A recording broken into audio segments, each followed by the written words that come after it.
GSStudy.in में आपका स्वागत है। और प्रतिदिन की भांति आज हम क्लास 12th का एक चैप्टर पढ़ेंगे। उसने कहा था चैप्टर काफ़ी इम्पोर्टेंट है, जो चंद्रधर शर्मा गुलेरी के द्वारा लिखा हुआ है। ठीक है ना, इसी को आज हम लोग पढ़ेंगे, जो आपको दिगंत भाग 2 का पार्ट 2 है। ठीक है ना, और इस चैप्टर को हम लोग पूरे कंसेप्ट के साथ पूरे बढ़िया तरीके से इसको हम आज पढ़ेंगे।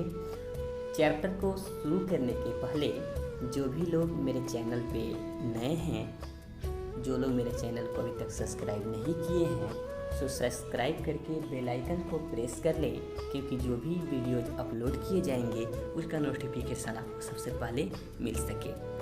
मैं आपको एक चीज़ बता दूं कि मेरे चैनल GSStudy.in है, यानी मैं एक सिर्फ यूट्यूबर ही नहीं, मैं एक कोचिंग का संचालक भी हूँ। मेरे 2 संस्थाएं अब प्रतिदिन चलती है। ठीक है ना, मेरे 2 ब्रांचेज हैं। ठीक है ना, तो चलिए तो हम लोग शुरू करते हैं आज का क्लास।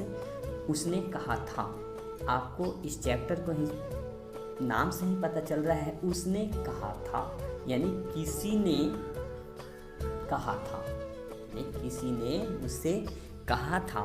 ठीक है ना, तो जैसा कि चैप्टर शुरू करने के पहले हम आपको लेखक का परिचय बताएंगे कि लेखक कौन है, कहाँ से हैं, क्या है, क्योंकि एग्जाम में लेखक के इंट्रोडक्शन से भी बहुत सारे क्वेश्चन आपको पूछे जाते हैं। ठीक है, तो सबसे पहले हम बात करते हैं चंद्रधर शर्मा गुलेरी, यानी लेखक का जन्म 7 जुलाई 1883 ईस्वी को हुआ था। लेखक का जन्म कब हुआ था? तो 7 जुलाई 1883 ईस्वी को इनका जन्म हुआ था। इनका निधन की बात की जाए तो 12 सितंबर 1922 को इनका क्या हुआ? निधन हो गया। इनका जन्म स्थान जयपुर, राजस्थान, जयपुर में इनका जन्म हुआ था, जो आपको राजस्थान में पड़ता है। ठीक है, ये मूल निवासी कहाँ के थे? तो इनका मूल निवास था गुलेर नामक ग्राम, जिला कंगड़ा, हिमाचल प्रदेश।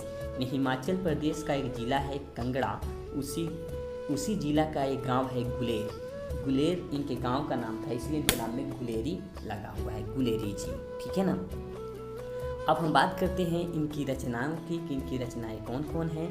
तो इनकी रचनाओं में सबसे पहले है कहानी है सुखमय जीवन, काफ़ी इम्पोर्टेंट इनकी कहानी है सुखमय जीवन।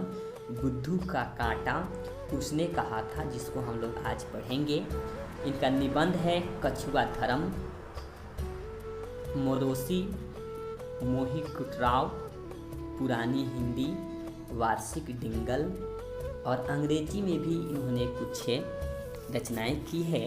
तो अंग्रेजी की इनकी रचनाएं जो है, a poem boy Bhasa, a poem boy, directory on, उसके बाद बताशयन है, कामसूत्र लिटरेरी सूची, सीजी है।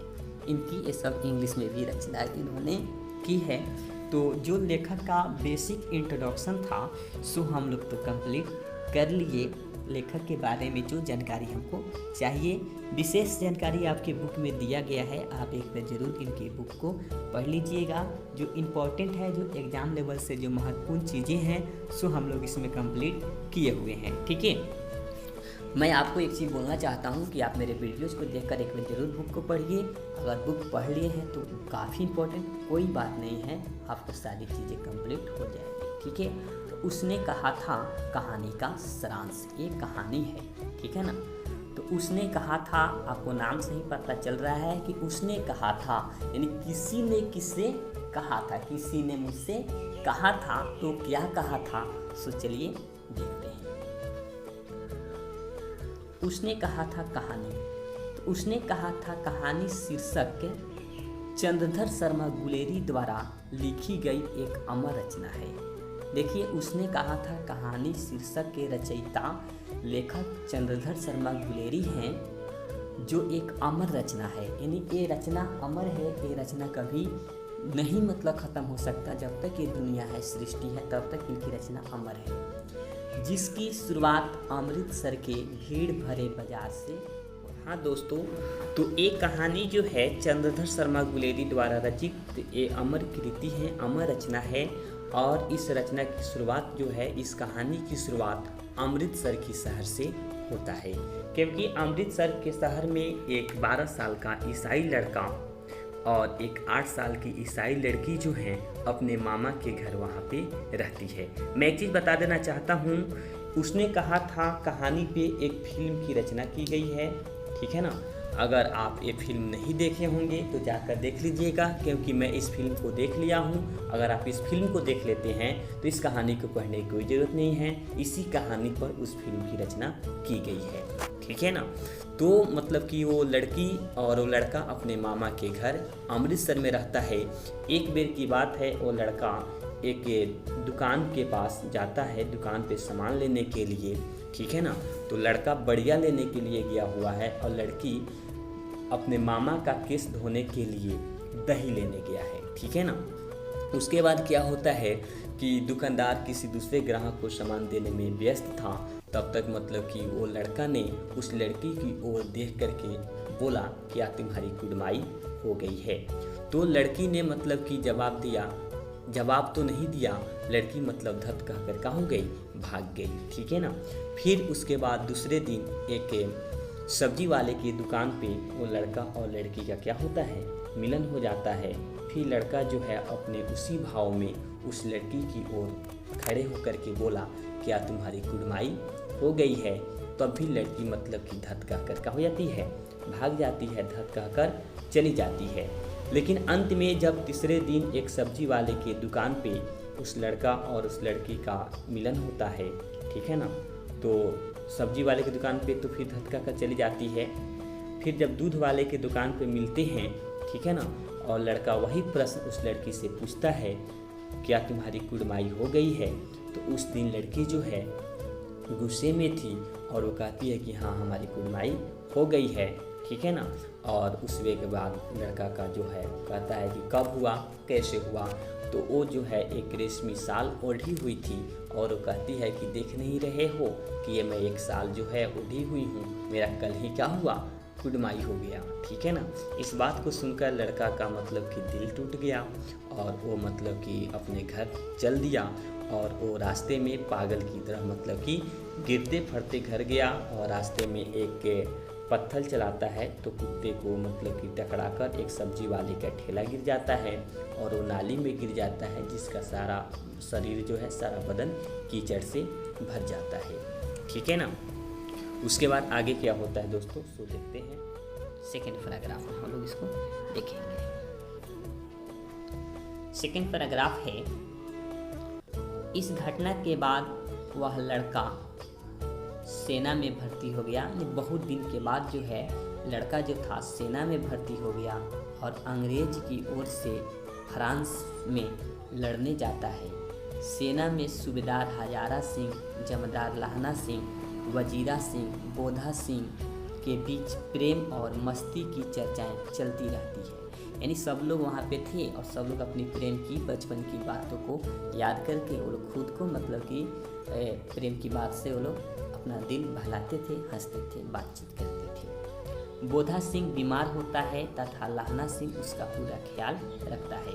एक वेद की बात है कि बोधा सिंह जो हैं बीमार पड़ जाते हैं तो लहना सिंह ही उनका ध्यान रखते हैं। वही लहना सिंह हैं जो 22 साल के लड़का जो अमृतसर के शहर में अपने मामा के यहाँ लोग रहते थे ना, तो मतलब कि आपस में जब मिलते थे ना एक बार, तभी की ये बात है, ठीक है ना। तो चलिए आगे हम लोग देखते हैं। हजारा सिंह के बुलाने पर जब लहना सिंह उसके घर जाता है, यानी हजारा सिंह जो हैं मतलब कि कहते हैं, उनके कहने पे लहना सिंह उसके घर जाते हैं, ठीक है ना।